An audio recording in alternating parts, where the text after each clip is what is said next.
This is a new voice for a new Scotland. IndyPram,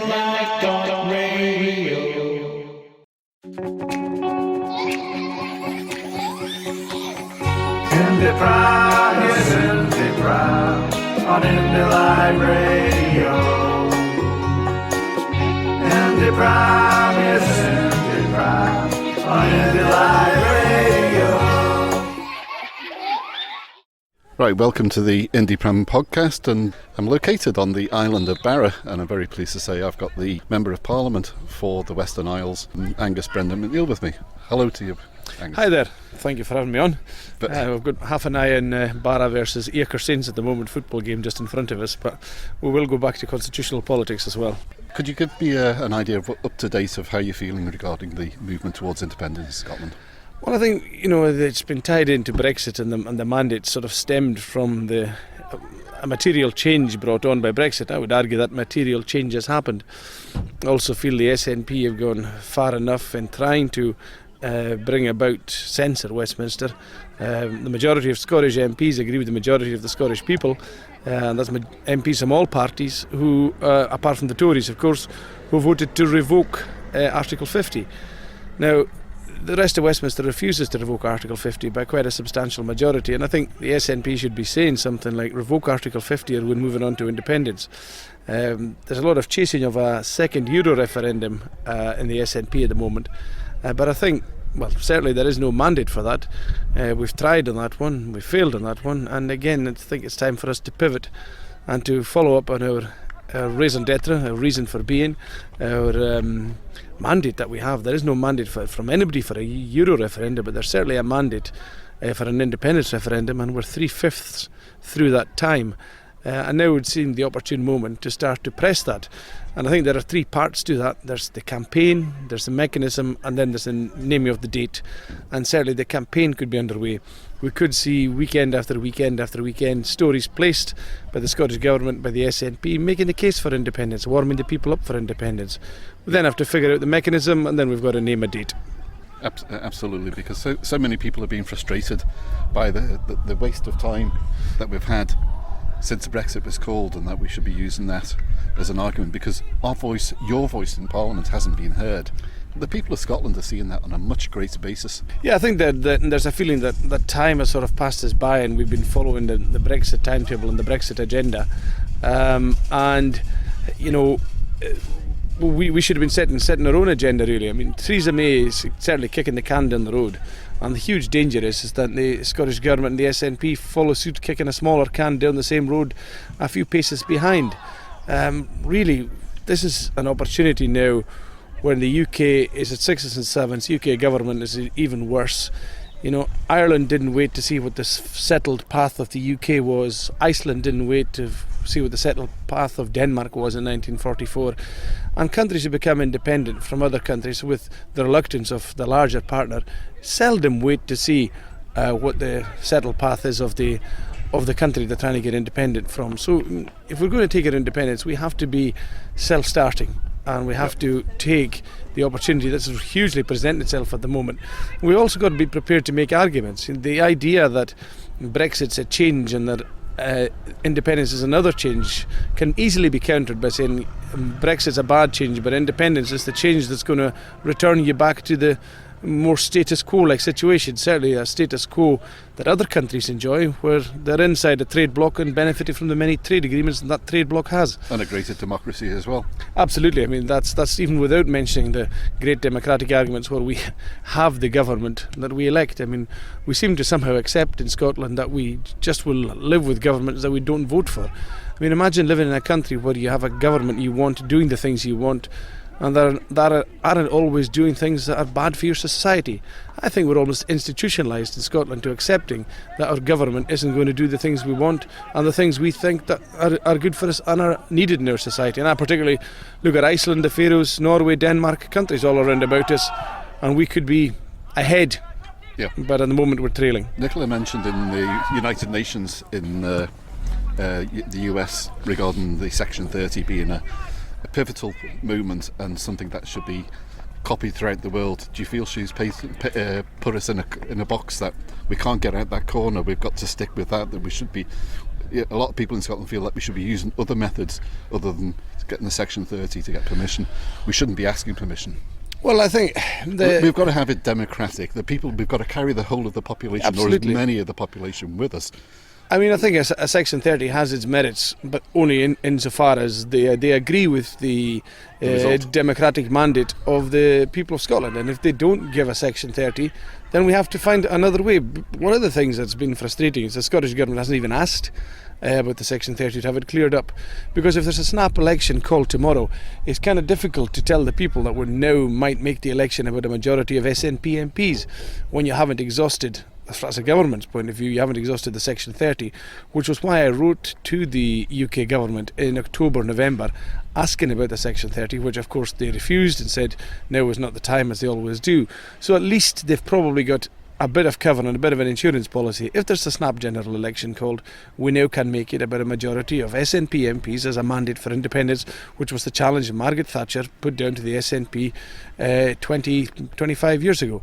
So we've got, maybe longer in fact, so we could have a route forward. The Section 30 gives us so far, but we really can't be afraid of finding other ways to test the people's will.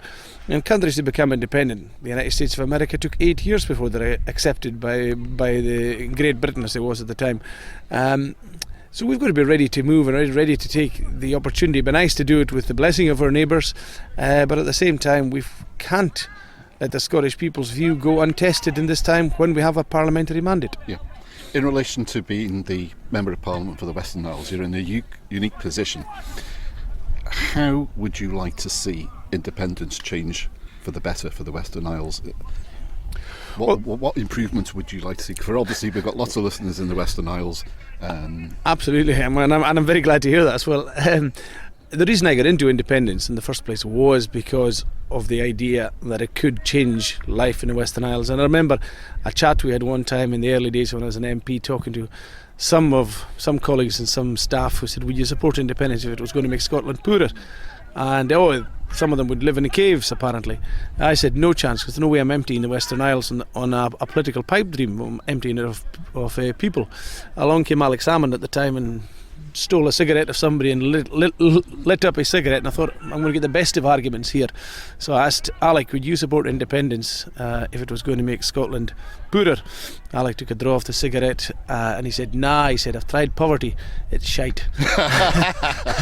And I think that's been one of the guiding lights.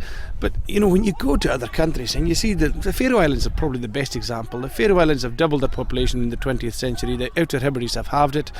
The Faroe Islands today have got 2 undersea tunnels linking their islands. They've got another undersea tunnel in construction and another one in planning. So within about 5 years they're going to have 4 undersea tunnels, which adds to their 2030 land tunnels.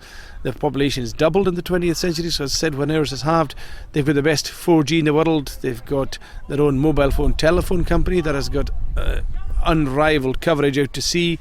They've got their own airline running Airbus A320s, all for 50,000 people.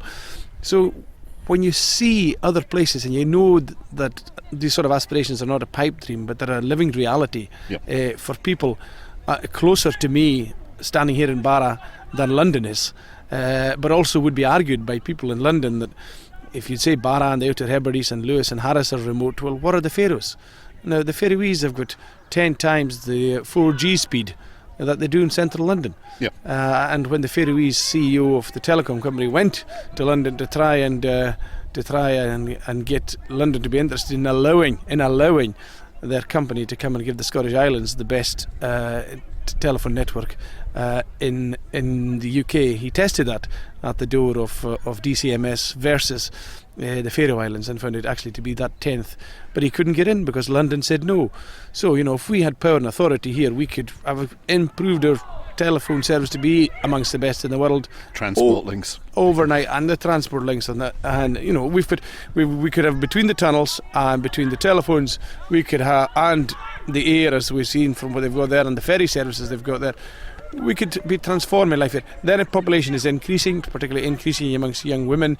It's got the highest fertility rate in Europe at the moment in the Faroe Islands, and they're very close to us. They're our neighbours. Yeah. Finally, Angus, any message that you have not just for the Western Isles but the whole of Scotland for getting people active, campaigning, communicating, conversing? Well, I think the first thing that we have to counter is the idea that leaving the European Union will be the same, or is the same as leaving the UK Union. The reality is the UK Union is a political union. The European Union is a trade bloc with trade agreements. People don't walk out of trade blocs and trade agreements the way the UK is, but many people leave political unions, and that's been a well-trodden path. We've got 200 nations now that are independent of the United Nations. It was about 100 years ago 50. 150 have trodden that path. Scotland can do that, and there's nothing that's holding Scotland back. Lack of bottle and lack of self-belief, some critics might say, and we've got to prove that wrong. We've got everything that we have going for it, that we've got going for us. We've nothing to fear but fear itself. If we don't take this opportunity now, it ain't going to get any better. It's going to get worse. Just remember the lies we were told in 2014 of guaranteeing your place in the European Union, of don't stay in the UK, lead the UK. All that seemed to be clear nonsense now. I mean, if we had taken our independence, firstly, Brexit wouldn't have happened because it's an imperial adventure. But secondly, we'd be catching up with the Irelands, the Norways, the Icelands of this world, the Denmarks of this world, and we're making a material difference to people's lives. Instead, we've got food banks, we've got sanctions to DWP, we've got a sort of a nasty overspill of view towards migrants. All this can change and will change, but people have got to step up and take responsibility themselves and take responsibility for their neighbours and their communities, and they've got to vote for independence and demand independence, and then when independence comes they've got to be responsible and active during that period too, to make the society we want to have. To make it work. Well, Angus, you've broken away from the half-time at a football game here. I was expecting the half-time to be 15 minutes. It was 4 or 5 at least. Angus, thanks very much indeed for your contribution to the IndyPram podcast. It's obviously a fitter type of footballer you see in Barra. Thank you very much indeed. Thank you. So, from IndyPram, that's goodbye from Angus, Brendan MacNeil.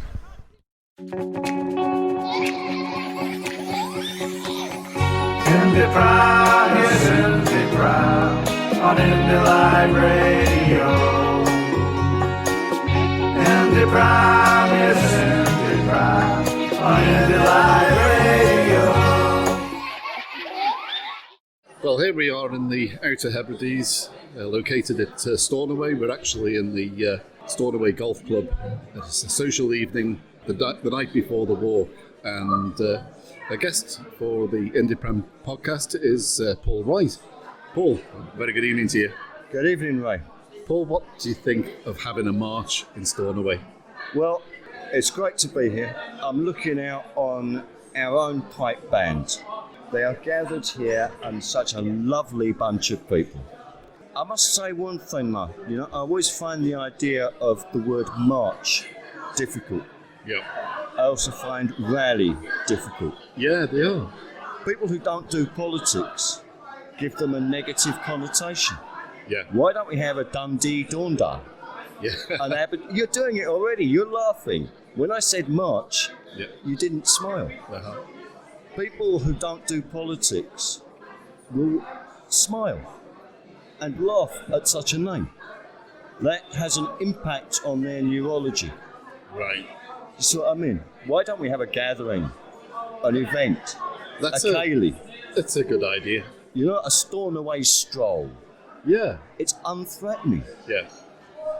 So we should be reframing our own language. We should reframe the way we do our events, so that they will reach more people. Yeah. Oh, just a march, a rally.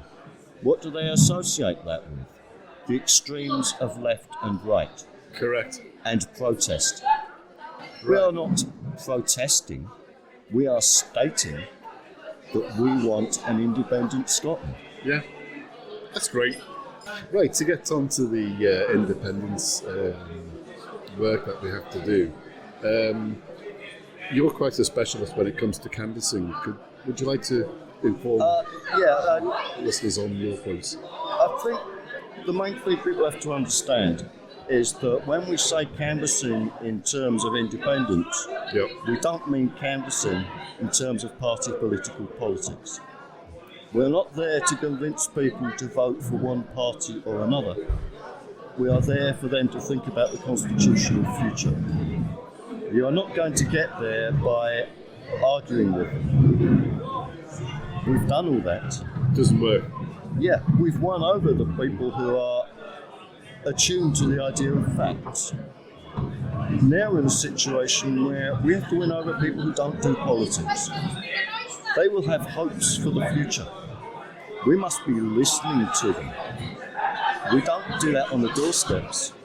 We do that in social clubs, in pubs, in hairdressers, at the bus stop. Canvassing is all of that. Yeah. Be visual, have that yes badge, but don't mention independence. No. If you can help them with their lives, they will think, these yes people don't go on and on about it. Yeah. I say to my own group in Brechin, we must have someone in every social group in Brechin wearing a yes badge. Don't mention yes, but be visible. Yeah. So that when the time comes, people know who to ask. Yeah. Oh, you're one of these yes people. You tell me about this currency option. Yeah. Yes? Because by now we should all be up to speed with all the ins and outs of it. Yeah. We weren't self-education nowadays. There's so much more facts are available to the grassroots movement that we should be paying attention to that. But I myself started yes with the heart and not sure in the head until I did the research. And then I was firm yes both ways. Convinced. Yeah. Now that took me a year or so to come to. Now we should all be in a position to argue it from the head. Yeah. But as I say, arguing it doesn't work. Now got listening works. Now we've got a competition from a singer, but can still hear you fine. I was going to ask you about Business for Scotland. You've been involved with Business for Scotland with the ambassador course. Yes. Yeah, it's if you're not signed up, people get involved. It deals with the neuroscience of how the brain actually works, and it talks a lot about what's called reframing. This is the idea that people have a subconscious attitude, and you're not going to win them over by shouting at them. No, what you are going to do is actually reinforce their prejudice. You have to sow seeds of doubt about their own mindset, and don't ram it home. Let them spend the time coming to themselves, because they are the people who will go to other people like them and say, well, actually, and that well, actually, is very important. Well, actually, I'm not sure about that. Yeah? Because there's so many in the grassroots movement feel a natural lack of confidence in discussing aspects of self-determination. I'm not sure what points they should use, what information they should have. And would you agree that Business for Scotland is an ideal location to work towards doing their courses, to be able to gain that confidence? Yes, because you're not there to argue facts. You are there to use people's own mindsets to enable them to understand things better. Right, things are moving very quickly on the independence front, especially from this last week at Holyrood, and we've got the SNP conference coming up ahead. What do you think we should be doing as far as the grassroots movement going forward now? Now we have to be doing, like I said, getting people into local social groups. We need to be working on individuals one by one. We need to have our communities mapped. Do you know who is going to vote yes in every street where you live? Yeah. These are the areas that many of us have been saying for some time now, you have to have ready before we can enter an official campaign that might only be 6 weeks long. Yeah, so... Do not waste your time. We can't hang people about. will never agree with you. Yeah. You have to be supporting, helping and promoting activities within your own community. Make your own community independent, and they will understand independence for Scotland. Well, thanks very much indeed, Paul. Thank you. Let's look forward to a fantastic gathering.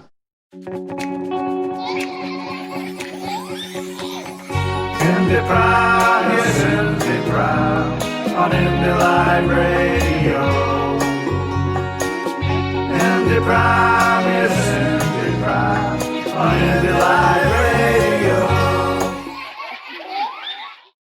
Radio. This is the IndyPram podcast from the start of the Hannaway March, and with me is Alasdair Allan, the MSP for the Western Isles. A very good morning to you. Hi, good morning. Yeah.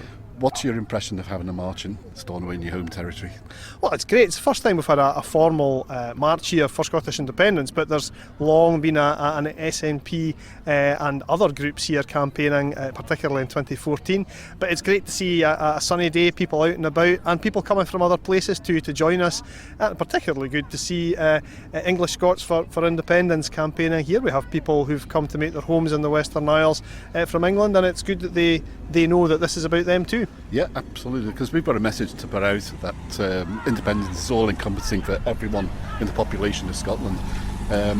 How are your feelings in relation to the movement now towards a referendum or a vote or giving the public a say? Well, there was an opinion poll out today that showed support for independence on 49%, up from the 45% at the referendum. So that's very encouraging to see that kind of movement, that kind of trend. And also that the First Minister's been very clear in the last few days that the Scottish Government, the Scottish Parliament are supporting independence, and it's very much up to the UK Government to decide whether or not they intend to stand in the way of that. Yeah. You're shooting off halfway through the march or the gathering for the simple reason you've got to get down to the conference. What are you looking forward to coming out from the conference? I'm making my way to conference. The plane was full, so I'm going by ferry, and I'm making use of the time by holding a surgery on the ferry. So today will be a packed day, and I'll get to the second day of conference. I'm looking forward to a conference where we talk about the positive vision that independence holds out for Scotland. And I think rather than probably debate about the details of the timing of what bit of independence is done first, I think we're going to talk about the why of independence and why independence matters to people, and why the UK shouldn't stand in the way. Very much so, insofar as the talk within the grassroots movement of reframing the discussion that we shouldn't be concentrating on facts and figures, which will actually be organised and agreed and put to the people once we're independent. At the moment, it's the process and the benefit and the positive message we have to give. Well, that's all true, and the other bit of it's true as well is that events like this are important because they show that there is a popular support for independence. One of the arguments I remember being made in 2014 or early on in the 2014 referendum by a friend who was voting no was, well, you don't have a popular movement, do you? Well, we increasingly visibly do have a popular movement.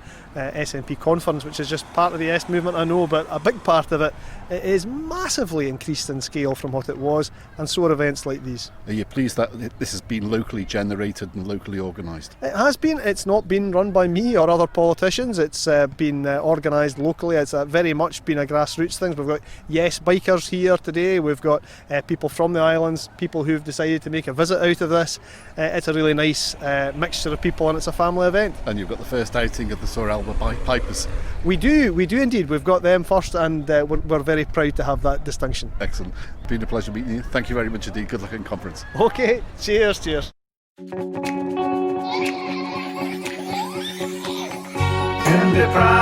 yes, IndyPram, on Indy Live Radio. IndyPram, yes, IndyPram, on Indy Live Radio. Right, I'm now talking to John Mitchell, who's a councillor here on the Western Isles. John, what's your thoughts on this march today? Well, I'm the SNP councillor for Harris and South Lochs, and myself, my granddaughter and my wife were at the Inverness, all under one banner march, and I wouldn't have missed this for the world. I thought it was going to be a fairly poor turnout, but really, considering the weather has not been great, it's a fantastic turnout, and I think the whole of Hannaway were hanging out the windows, and I hoped that when they were, they suddenly saw, well, maybe there's something in this SNP after all, and maybe it's not a question of if, but when, and that's what we all dearly hope for. I have a If anybody gets the Stornoway Gazette, by the way, it was published yesterday. I've got a 1,400 word article on the reasons why I vote for the SNP.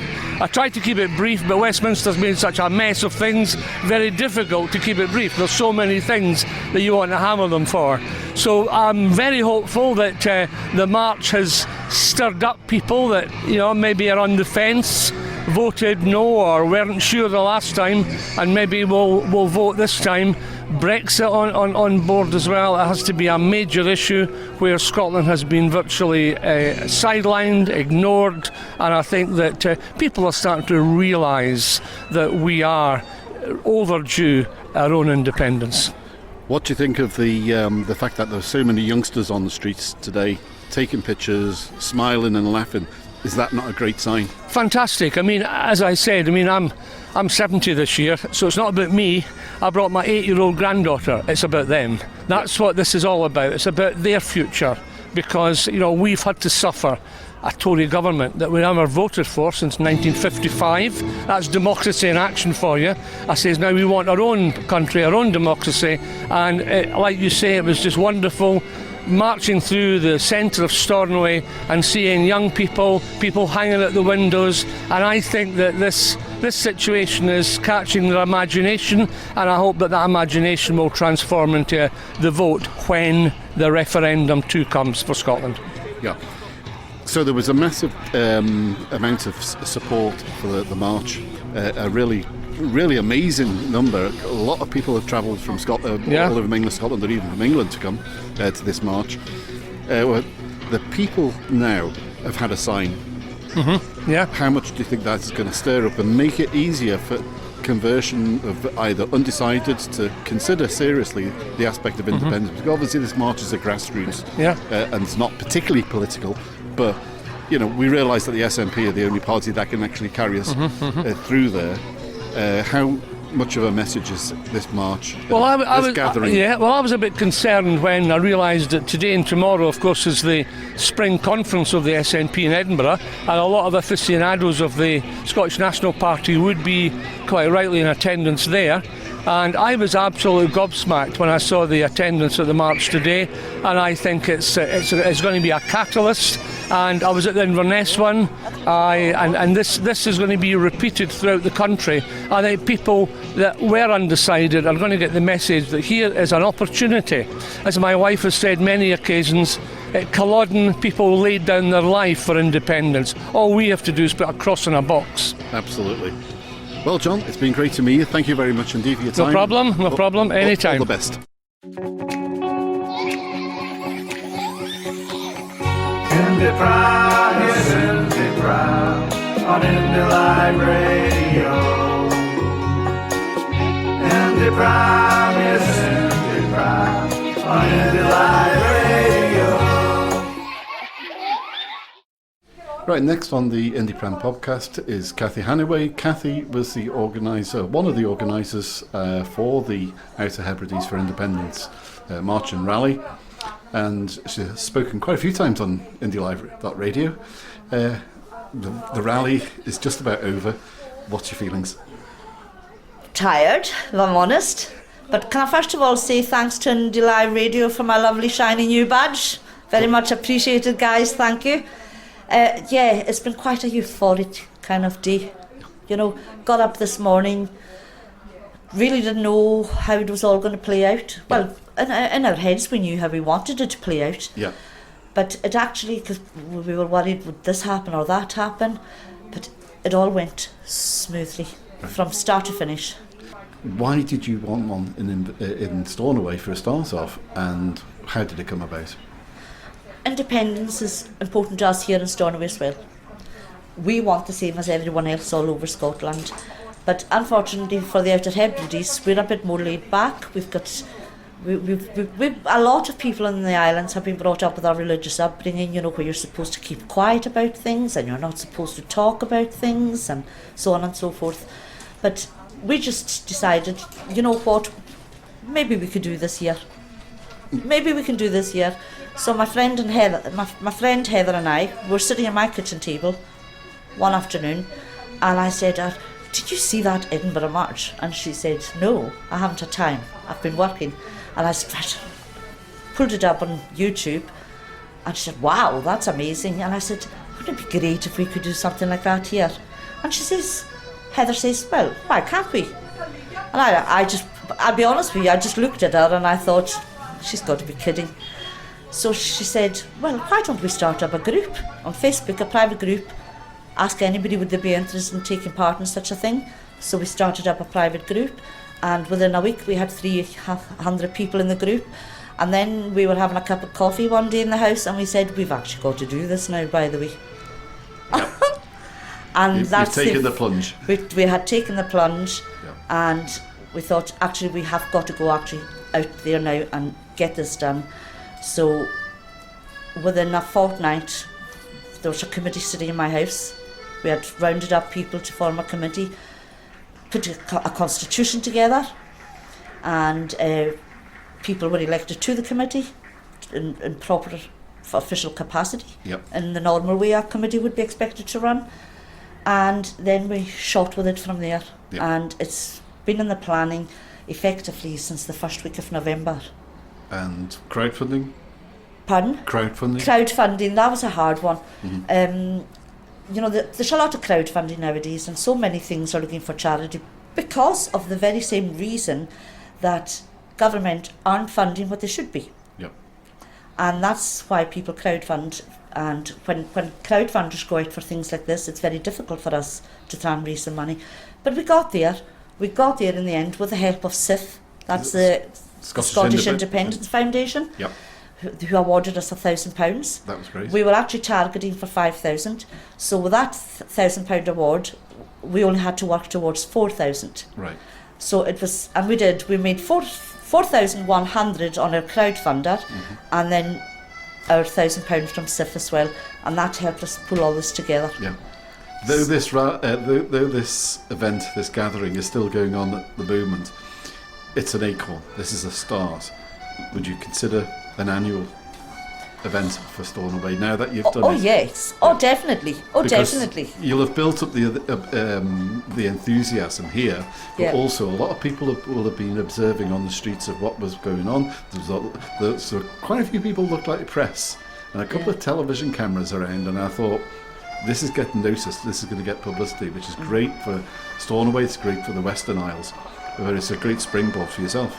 It's brilliant. To be honest, I didn't expect to see any television cameras. I actually thought they'd all be parked in Edinburgh at SNP conference, to be honest. But I was quite surprised when I did come across the first one on the street as we were passing by, and I went, oh my God, TV managed to make it here. The National arrived, which is good. We've got Jerry from Indy Live, and absolutely amazing guy, and it did actually attract a bit more attention than I thought it was going to. None of us actually thought it was going to attract that attention, but we are grateful for it, because it's going to help us for the next one. But we're not doing anything towards the next one until at least next month, because we are going to have our lives back for at least 1 month before we even go near another one. And you got a lot of support from the mainland. We did. We had the Yes Bikers, and of course we had the Sir Alba Pipes and Drums, the New Independence Pipe Band, who absolutely looked amazing. They looked absolutely amazing, and wow, what a sound. For a brand new pipe band, guys who have just come together from all over Scotland, England, and there's one from Belgium. Wow. So they sounded amazing. They were absolutely fantastic, and everybody thoroughly enjoyed them, and they definitely went down an absolute treat. And of course we had a great turnout on the Yes Bikers. We had some local bikers as well who joined them on the course, on the route. So it actually had a really good atmosphere about it. It had there was nothing negative on the streets. No, not at all. As we were coming along. No. There lots of ways. I saw 2 Union Jacks sitting on a garden table. Oh well, I thought, well, if that's all we're going to see, would you know, right? So no, it was a very family-friendly event, and it was great to see so many smiling faces, and a lot of spectators with saltires as well. Yes, there was. Yeah, so I didn't know. Maybe they'll come on a march in the future. I think people needed to see Yes. What actually happened? Yes, and they needed to see that it's not a troublesome thing. Correct. They needed to see that it's not a political thing in terms of whether it's SNP, Labour or Conservative or Liberal Democrats. No, it's when we started grassroots. this, we made a conscious decision that we weren't going to enter into the political spectrum of things. That's not how we wanted to go. We wanted to make this about the people, not the parties, because my own personal view is that no party is going to bring Scotland its independence, not the SNP, not Labour, none of them. The people are going to bring Scotland its independence. The Yes movement are going to make Scotland free. The only thing the party in power at the time is going to do is make that transition easy for us. But that's only my personal view. And you've had great facilities. You've had you've organised a stage which up on a lorry, PA system, music, the speakers, toilet facilities, an office facility, some stalls, and even some food and drink. Yes. Well, tea or coffee. This is the Outer Hebrides. We like to eat. Bit of crofting stock here. Well, finally, I would just congratulate you, Cathy. Thank you very much indeed for putting on the Outer Hebrides for Independence March and Rally, or maybe in the future called Gathering and Walk. Well, we're hoping actually that the next one is going to be a celebration march. Oh, that would be great. So we're actually hoping the next march is going to be a celebration march. Cathy, anyway, thank you for coming, Ray. Thank you very much indeed. Right. Thank you. Thank you.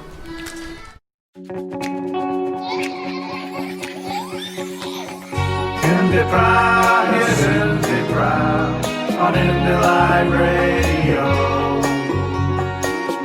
IndyPram, yes, IndyPram on IndyLive Radio.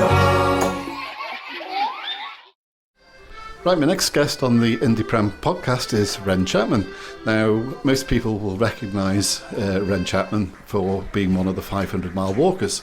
So first of all, congratulations on that twice over. Thank you. That's twice over. Yeah, it was, which was was an interesting thing to do. I think that both walks were different in a way. I think the first walk we went on, it was very much about getting, well, it was two things. One was just getting out to people that in a lot of places that hadn't had any involvement really. They'd not had a walk through the town. They'd not had anybody from like the independence movement up there. They got their little yes hubs, but there was a disconnect. So the idea was to walk down from Skye through. We went all the way down Peterhead and down through Angus and then down through Stirling. And we had people who were coming out. In some places they'd never had a march through before, and they got the local piper would come out and would meet us, and then the group would come and walk through the town with us. So it was nice, and people would say, we've never had this before. Everybody ignores us up here. So that was really good. But the second walk was a different thing altogether. That was the march to London. That was the march to London. Yeah. How was that? That was.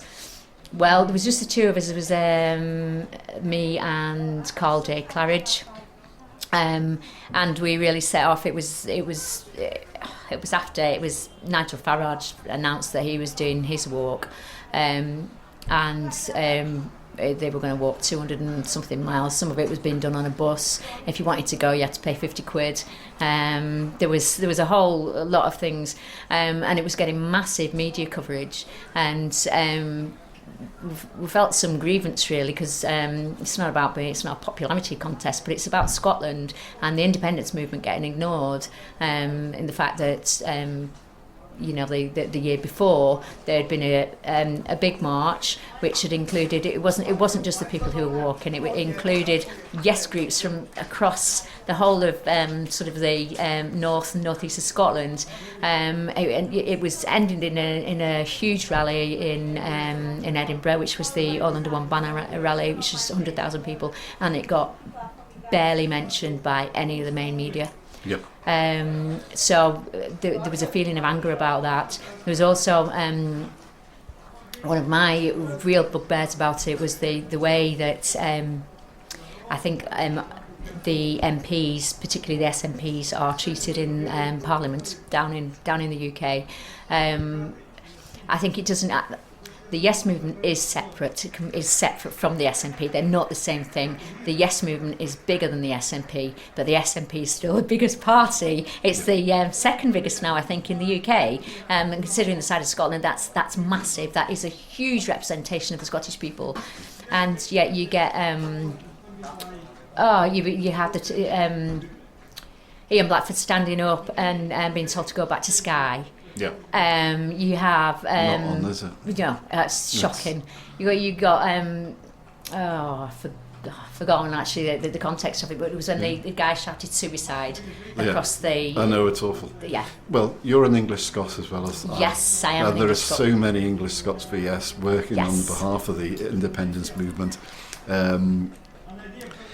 We've got a message to get out there, and one of the things being on the national committee that we discussed for English Scots for Yes is that we're too widespread throughout the whole of the nation to actually have a massive focus nationally. We can have a say, but we've got to encourage other English Scots to come along and join as many Yes groups as possible, and be there for canvassing, because I know from my own experience on a stand, on a Yes Bears Down stand or other stands, the reaction is amazing. Yes. You know, the people feel completely taken back, because my thoughts are that the anti-English aspect, which was prevalent in 2014, is being completely hit on the head, and we as English are helping that. Yes, I think that is very important. In fact, one of the things I was thinking recently was maybe a good way to engage people in conversations about that would be actually if you could write on the back of your T-shirt. Mm-hmm. And you would put on the back of your T-shirt, I'm English. Yeah. I'm voting yes. Ask me why. Nice and I think so if you're the sort of person who can engage in conversation, that would be a way of engaging people.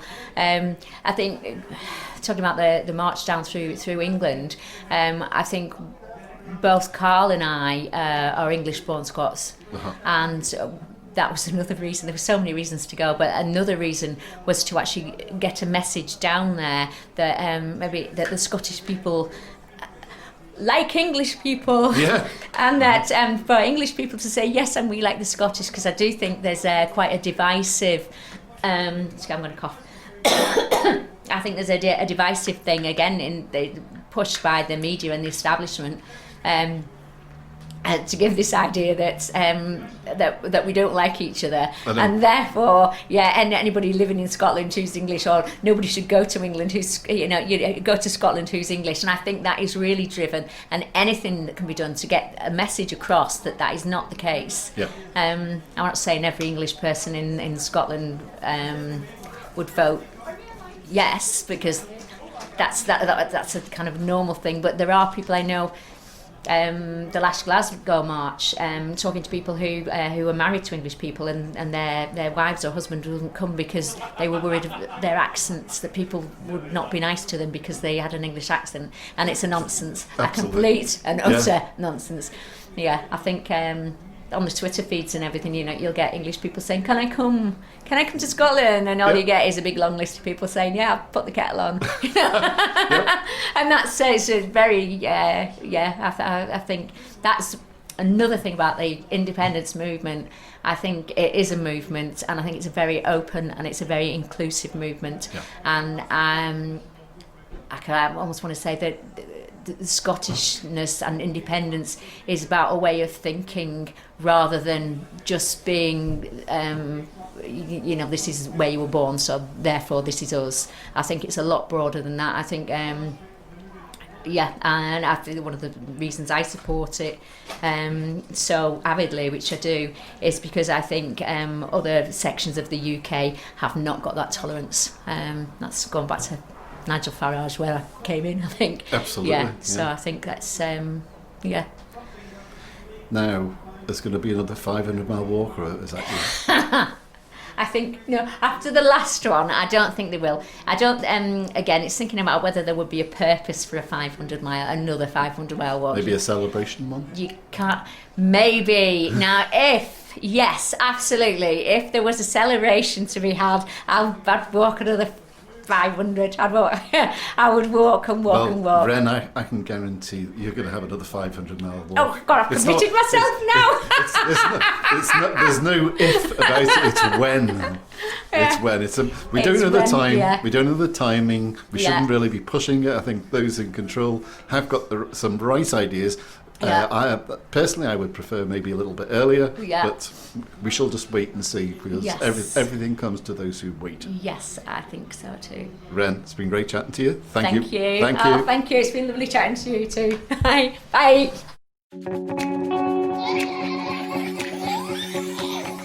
IndyPram, yes, IndyPram on IndyLive Radio. IndyPram, yes, IndyPram on IndyLive Radio. Right, my next guest on the IndyPram podcast is Cheryl Scott, and she's a member of the Saor Alba Pipe and Drum Band. Hello, we just met randomly today. That was really nice. We're sitting at the moment at Luscantire Beach, but yesterday was the first opportunity for the band to play. Yeah, it was really good. We originally would plan to play the first outing would be Glasgow, but then the Hebrides invited us all over. Some of us could make it. There was only probably about half the band there, but absolutely fabulous. So how many were there yesterday? Oh, there were, I didn't count. 2 minibus, about three minibus loads. Yep. Which is probably about half-ish, the band. Yeah. Right. Tell me, how did the band start? Where did the idea come from? And how did you get your members? There was always an idea, that there was odd pipers playing on their own, and they always felt that there was a dearth of sound and enthusiasm and morale boosting on the parades, on the marches. So it's actually a chap, Derek Campbell, who is a piper at the Hoyt Scout Band that I play in, and he met with George Kempick, and George is always well known for being dressed in all the saltire blue suit, and they were chatting, and then they met up with a friend of theirs called Jim Edwards, and they decided that they would form a band. Saor Alba Independence Pipes and Bands that then started, Pipes and Drums, and it just sort of grew from there. They needed someone Jim Edwards, who would do the fundraising. He's done a fantastic job of fundraising, sorting out rules, regulations, buying kit, all this kind of stuff, and they've each taken sort of different roles. They formed a committee. At the same time, Neil Clark was Neil Clark's very famous piper, Falkirk piping. Neil came on board to be the lead piper. He taught them a lot. He's done a lot of piping and sets that he's put onto Facebook, so they could all learn, because obviously they're from all over the place, so we couldn't do face to face. Ewan Much, who lives in Eyemouth, Ewan came on board as lead drummer. They didn't want it to be a military sort of format, so it's not pipe major and drum major, it's lead pipe, lead drummer. So Neil Clark was very busy, other things, so he taught a lot, and then he left. So Sandy Much, who had done a lot of military piping and whatever, he teaches as well, he then became lead piper. So that was the main committee there. So you have Ewan and Sandy Much, the brothers, and you have Derek Campbell, who has now stepped back from the committee. It was a lot of work. And then you have Jim and George on the committee. You're quite spread apart, so yeah. So how did you manage to deal with rehearsals and getting yourselves organised on that side? Sort of areas. The Glasgow areas, they met in a certain place. The Highlands, they met in a certain place. The Borders met at my stables. Derek Campbell has a workshop over in Hoyt, so we met there for a while. Just wherever we could. The Woodcutter pub in Langley and Galashiels is a very strong SNP Yes group. They said we can use their pub. So yeah, we just met where we could, and then we started meeting mostly sort of monthly at a place in Blair Drummond. There was a really good hall there. The acoustics are fantastic, so it's sort of central from everyone all around all the various areas. We have a chap who comes over. He works for the EU, so he comes over from Brussels and Belgium. Sometimes he's in France. They come from a long way. There's a chap who comes all the way from way down England. He comes up. So yeah, pretty spread out. We do a lot of like online stuff. You know, they do Skype and WhatsApp and Yep. live filming and the practice, especially the drums. Ewan is a teacher of drums, you know, to the Falkland Islands as well. Cool. So he puts on videos and then the drummers can practice with him. He does snare drumming. Great. Now, Stornoway was your first outing. Yeah. How did it go? It was really good, actually. A little drizzle of rain, but then it went away. But they were very enthusiastic. Mm-hmm. It was a good company. They were really happy to see us, and we were all really happy to come.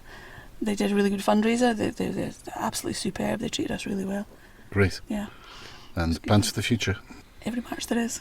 Every March? Every March there will be AUB marches. There will be Yes marches. We will be at them all as independents. We're not specifically AUB, you know.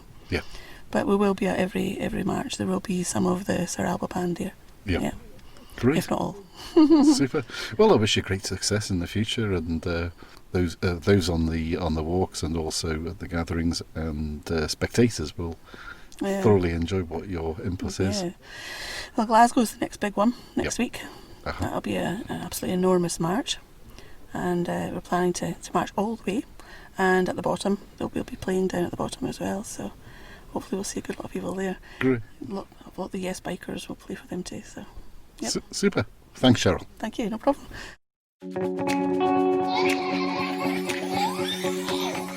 IndyPram, yes, IndyPram on IndyLive Radio. IndyPram, yes, IndyPram on IndyLive Radio.